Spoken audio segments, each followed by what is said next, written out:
Đây xa xa là có một ngôi nhà. Ngôi nhà này là nằm ở trong rừng nhá. Toàn bộ xung quanh toàn là rừng hết.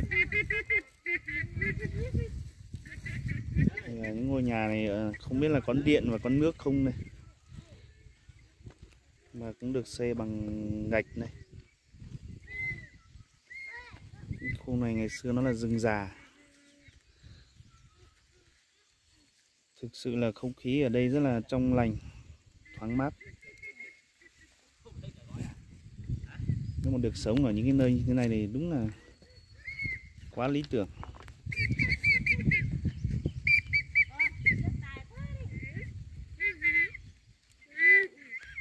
Đây là cái con đường làm từ Thanh Vân nối lên với xã Bát Đại Sơn.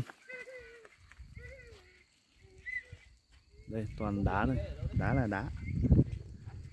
Các cái lớp đất đá này, nó có từng tầng một luôn anh em ạ. Đó. Sau khi mở đường thì đây có một chút mặt bằng ở đây. Ngày xưa nó là đường nó hẹp, bây giờ là mở rộng ra. Mở được con đường này là bà con thì quá phấn khởi. Ở đây là gió mát quanh năm luôn.